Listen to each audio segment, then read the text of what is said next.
So, how exciting was it for you to come this far? Like, how exciting was your journey? Yeah, it was very exciting. I've spent around 22 years in medical field now. What is the big picture that most of us don't see when you're talking about neurosciences and neurology? What is the big picture behind it?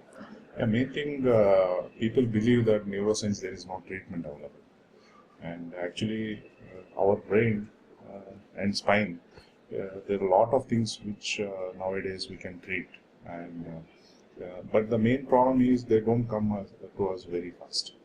So all these diseases we can treat and even we can prevent also.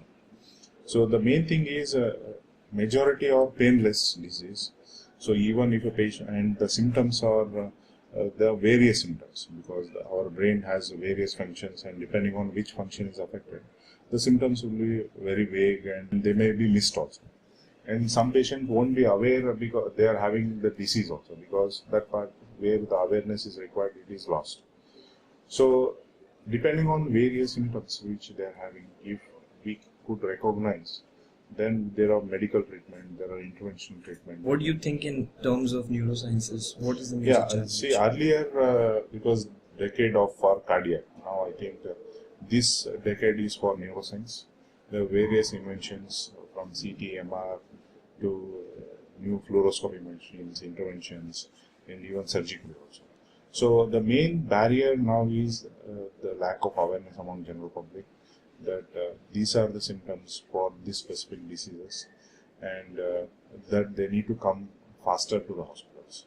This is the major barrier. So, what is like this whole crew doing? Like, not the hospital as such, but what is like the whole crew or the whole the team of neuroscience is doing to get the message out to the people, to let the people know that there is cure and there is help. All you need to do is approach. For general public, we need to create awareness. So we need to use media, both electronic, print media. Recently, we did walkathon, and we released books. All those things will create awareness among general public. So, sir, down the line, where are we? Where is the field of medicines? Okay. Main thing is you should chase your passion. So I love intervention. So yeah, sometimes I work for 12 hours, 14 hours, and I enjoy it. So if you enjoy your work, there is no stress. That word stress itself says that you're not enjoying that work. Thank you, sir.